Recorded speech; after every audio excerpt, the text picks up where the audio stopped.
Many people have pointed out Silvio Dante's effectiveness as Tony Soprano's right-hand man and consigliere. He's level-headed, he tells Tony what he needs to hear and not what he wants to hear, and he rarely lets his or anyone else's personal feelings get in the way of doing what needs to be done. But why is he able to do this? Why is he effective when others aren't so much? To really understand Silvio and what makes him such a great person for his role, we have to dig into his personality and methods of approach. Silvio Manfred Dante was born in 1957 in West Orange, New Jersey. When he was just 2 years old, his father, a member of organized crime, was murdered. Though he originally wanted to be a professional singer, he ended up following in his father's footsteps and joined his friends Tony Soprano and Jackie Aprile into organized crime as well. Throughout The Sopranos, Silvio consistently demonstrates his ability to get things done, manage conflict, and maintain a cool head regardless of how tense a situation may be. In the very first scene he's in, he demonstrates one of his defining characteristics, which is his ability to be in the know. Silvio, in a sense, is a bit of an information hub. He always knows what's going on before others do, and he knows how to communicate that information when he needs to. In this first scene, Silvio lets Tony know that he's heard rumors that his Uncle Junior is going to take out Pussy Malanga in Artie Bucco's restaurant. While it doesn't seem like much, this tells us a few things about Silvio and what we will continue to see from him throughout the show. First, he listens to what is going on around him. In fact, he says the word came from quote-unquote around the Bing. Second, he doesn't overreact, but he doesn't dismiss what he's heard either. He simply tells Tony what he knows and then lets Tony decide what to do with it. The important thing, though, is notice how he frames the conversation. Number one, he relates it to Tony personally. He starts out by asking Tony if he went to school with a guy named Artie Bucco, and the very next line he calls Artie Tony's friend. Silvio and Tony grew up together, so of course Silvio already knows Tony went to school with him and that they're friends. Based on future scenes, it's clear that Silvio was and is friends with Artie Bucco as well, so he was more than likely hoping for a specific outcome. By making the situation personal for Tony, it pushes Tony in the direction Silvio wants him to take. So why is this important? Because it shows Silvio knows how to frame a conversation to set himself up to get the results he wants. By making the conversation personal for Tony, it causes Tony to take action when in other circumstances he may not have. This is something we see Silvio do masterfully throughout the show. Another aspect of Silvio that serves him well is his personality. Silvio is probably one of the most awkward and quirky characters on the show. Between him and Paulie Gualtieri, it's often hard to distinguish who is more comic relief. One of the things that makes Silvio so endearing is his reactions to things, especially when he's frustrated. Even when he's just standing around making small talk, he somehow manages to make it awkward. Think back to the scene at Joey Peep's funeral. There's a brief scene where Phil Leotardo asks Silvio how his daughter is doing, and Silvio almost appears confused by the question as he can only muster up a one-word response and then goes back to being confused. This is interesting because whenever Silvio is making small talk or talking with someone about non-business related matters, he tends to be a bit slow to catch on or isn't sure how to respond. However, if the conversation is intense or about something detrimental, he's sharper than anyone else in the room and knows exactly what to say and how to say it. Silvio also knows how to butter people up and speak to their emotions. This helps when he needs to cash in on a favor from others, especially the boss. On more than one occasion, we hear Silvio emphatically agreeing with Tony, saying things like, "Absolutely, what's right is right." Again, this seems very small, but ultimately what it does is it allows Silvio to bring up more serious conversations later on because he's built up capital in his relationships with his counterparts and his boss. His tone and demeanor makes others comfortable. Think about this. Whenever there's tension in the room, he breaks into or is asked to break into his poor Al Pacino impression, which immediately puts people at ease. He makes people laugh. They enjoy his company. This builds trust, and since he's trustworthy, people think he's on their side. This allows him to say things that others might not be able to say, and also allows other people to say things to him that they may not say to others. When his quirky personality is coupled with his ability to butter people up, it lets people want to be open around him. Another interesting aspect about Silvio is he's someone to pay attention to even when he's not saying anything. He's a very expressive person. Most of the time, the viewer can see what's really going on based on the way Silvio reacts to a situation. After Christopher's death, there is a scene in which the crew visits Tony at his home. When Tony tells him his version of how Christopher died, Silvio gives a look that shows he knows the truth. In another scene, when Carlo brings up the situation where Bobby gets his eye damaged after he's jumped, Tony tells Carlo to forget the honor and loyalty stuff and immediately turns to Silvio, who says nothing, but gives Tony a look that lets Tony know he shouldn't have said that. There are many other scenes that Silvio gives away that there might be more going on, but it's up to us to pay attention. This also ties into the fact that Silvio knows how to pick his battles. He knows when to keep his mouth shut and when to speak up.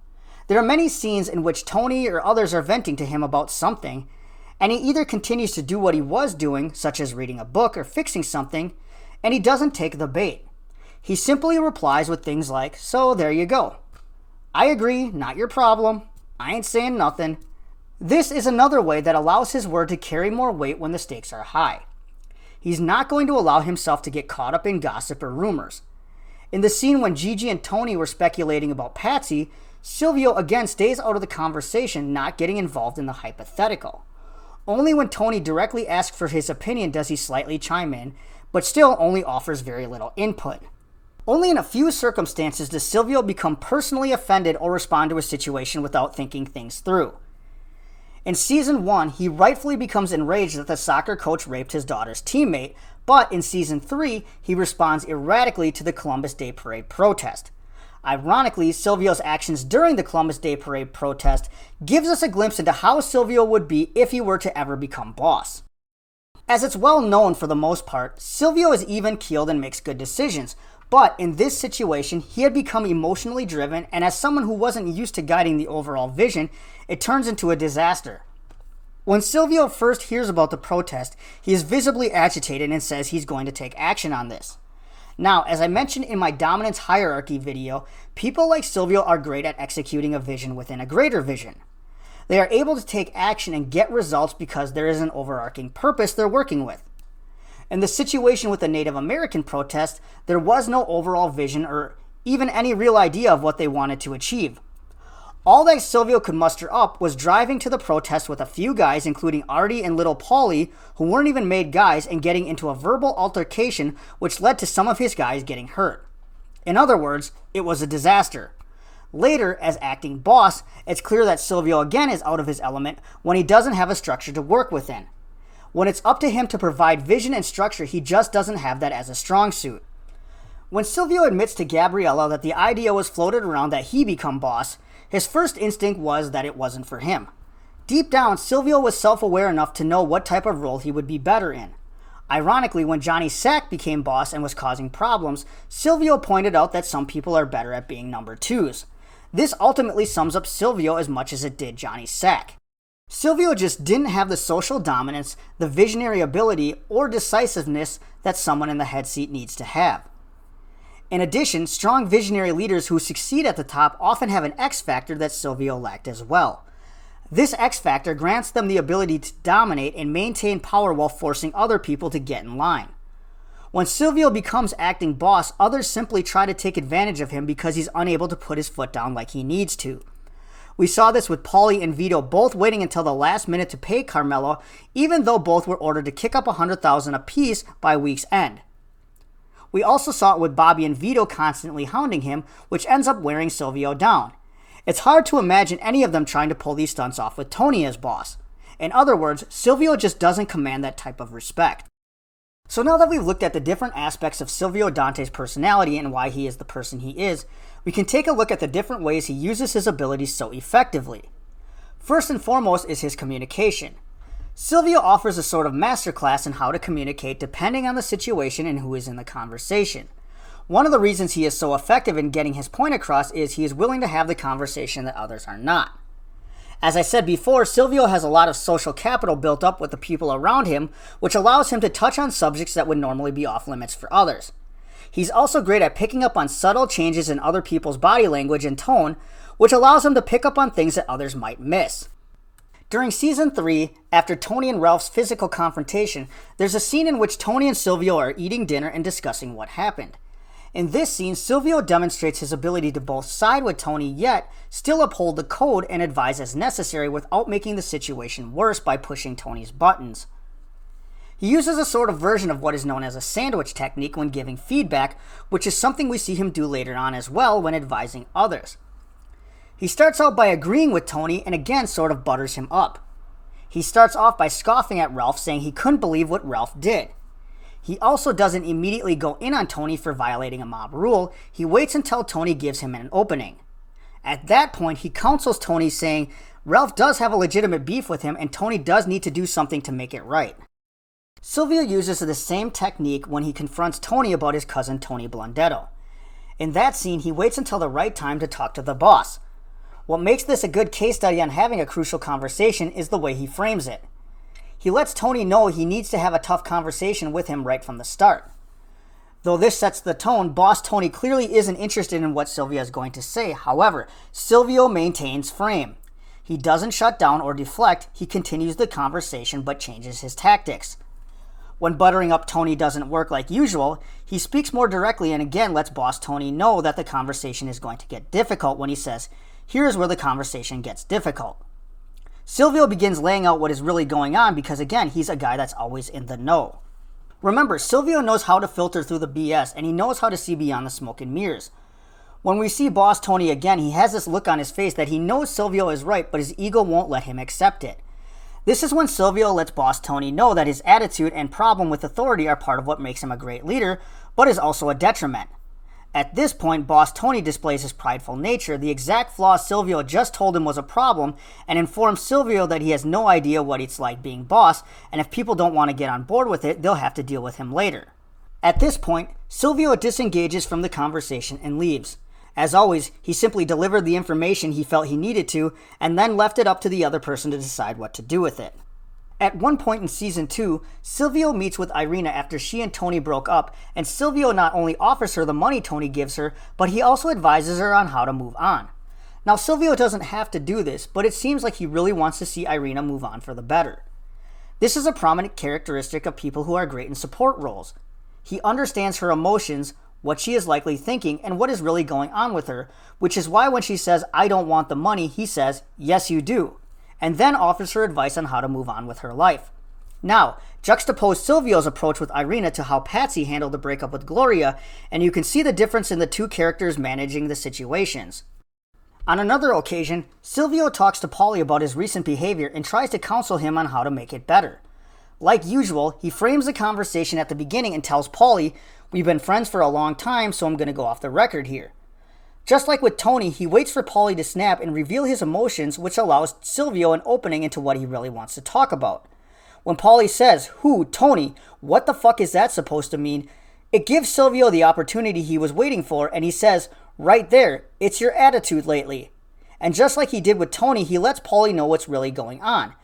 But when Paulie rebukes him, Silvio says, "I'm just letting you know how you're being perceived." Once again, this is Silvio giving someone information and then letting them decide what to do with it. Another way Silvio is effective in his role is he doesn't allow people to spout off nonsense and is ready to call out anyone when they get out of pocket.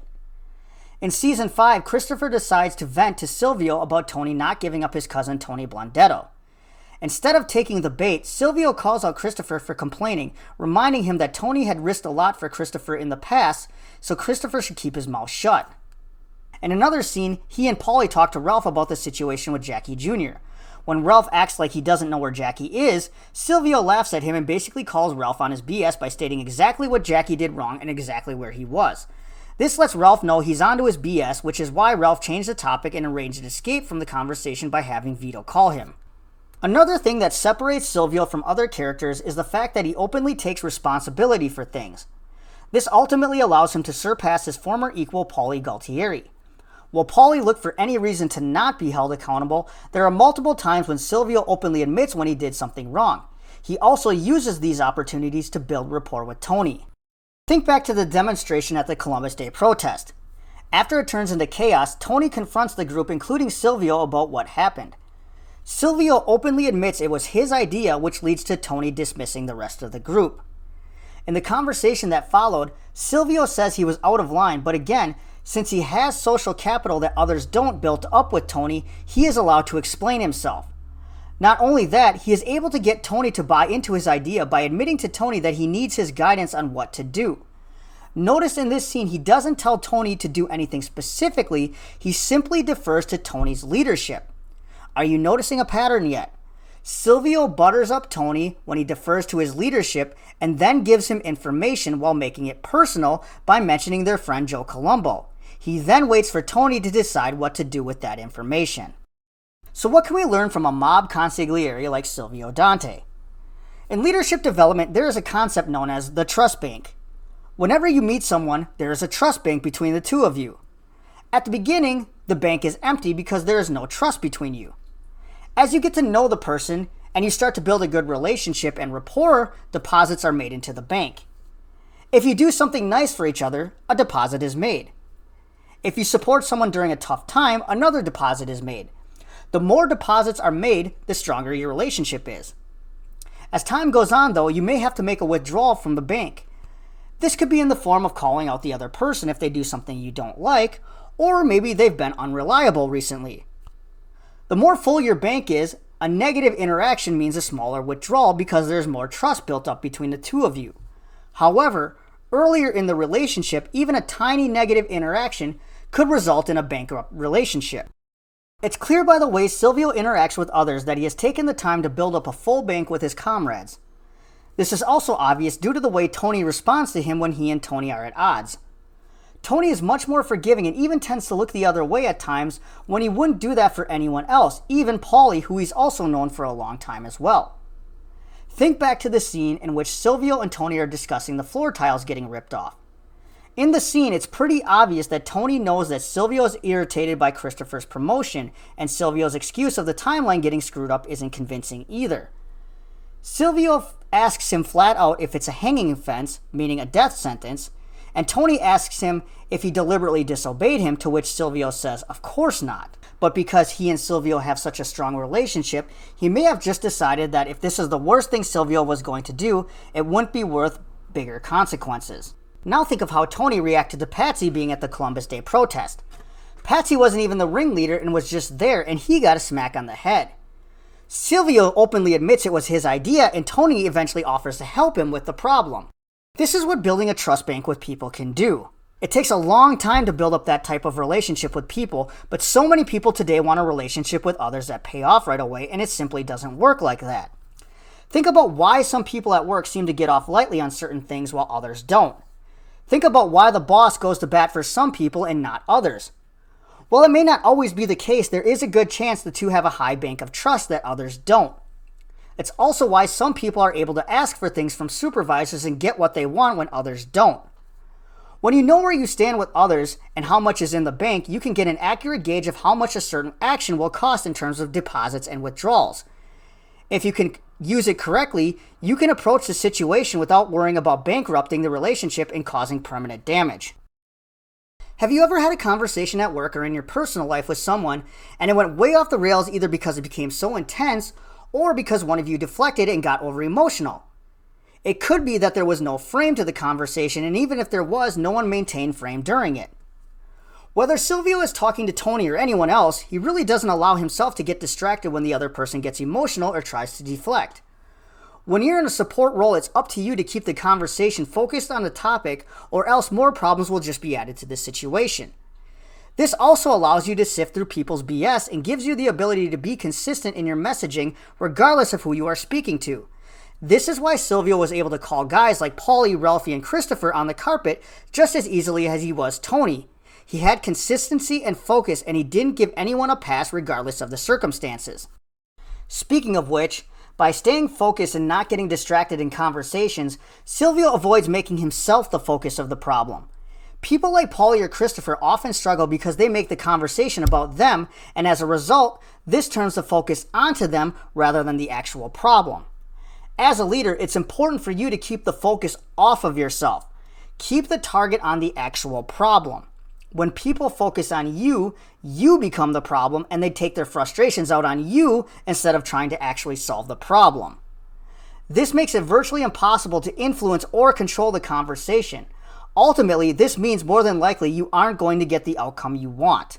Another thing Silvio reminds us is that just because you aren't the top person, you can still have a lot of influence. In fact, Silvio demonstrates many times that he has a lot more control of what goes on and how people feel because it's done behind the scenes.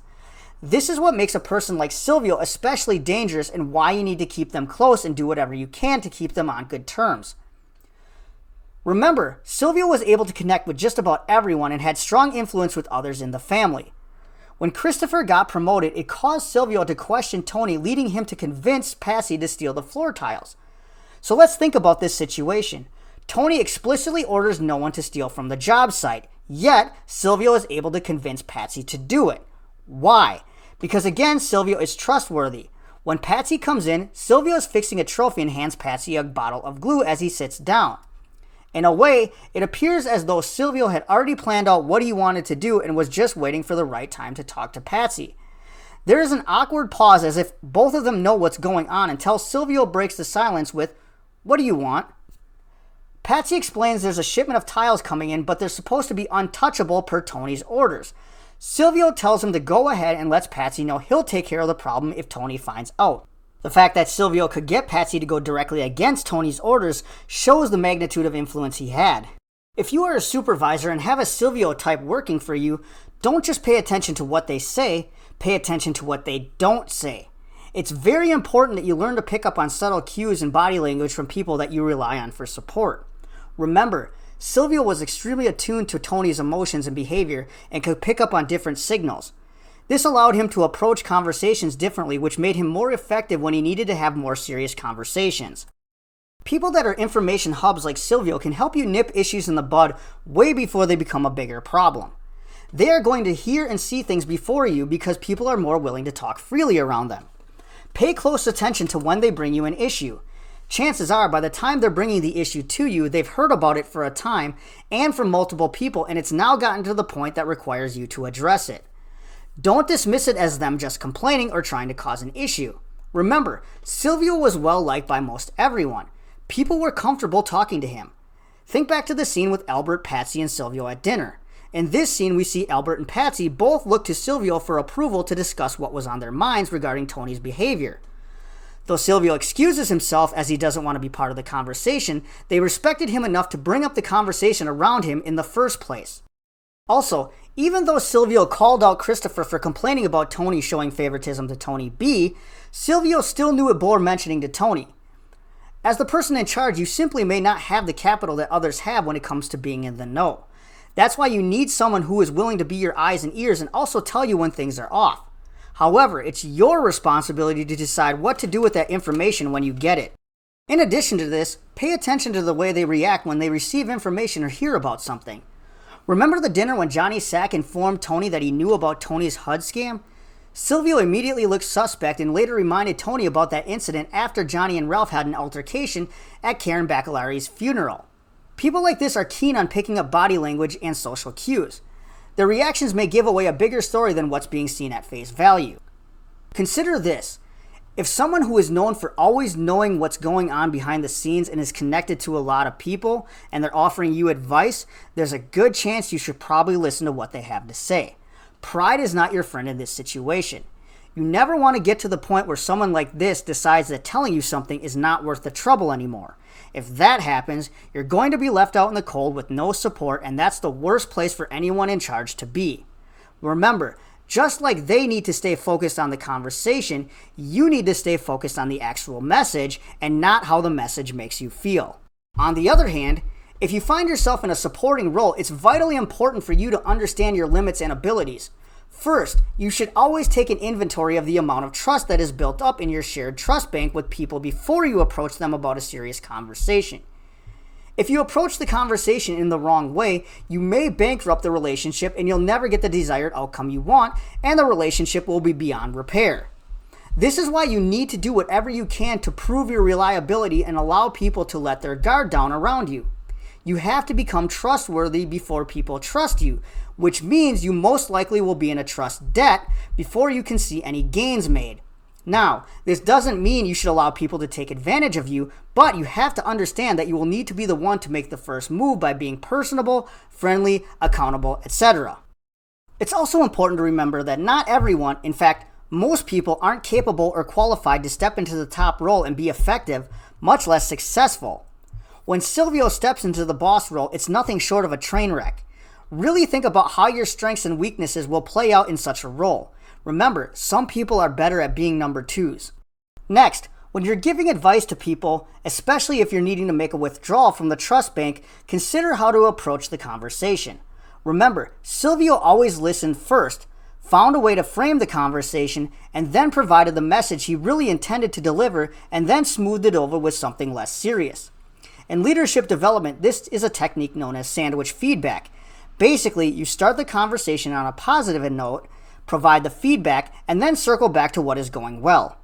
Also, Silvio never openly wishes anyone ill will, even if he wasn't sure it was the right move. In the finale of Season 1, Paulie attempts to engage Sil about Tony seeing a psychiatrist, but Silvio plays it off by basically urging Paulie not to start any drama by just wishing Tony good luck. Moments like these separate the Paulies of the world from the Silvios. Speaking of those two, if you want to see a good contrast in how to approach someone with a problem, just contrast Silvio's approach to bringing an issue to Tony versus the way Paulie did, and then compare the outcomes. Finally, never make yourself part of the problem. Silvio always seemed to have an idea of what was going on, but he always made sure to keep himself away from the focus of the problem. He knew when not to get involved and when he should speak up. This is one of the biggest challenges for people in an advisory role. There are some people who never speak up when they should, and then there are those who give input all the time, even when it's not asked for or warranted.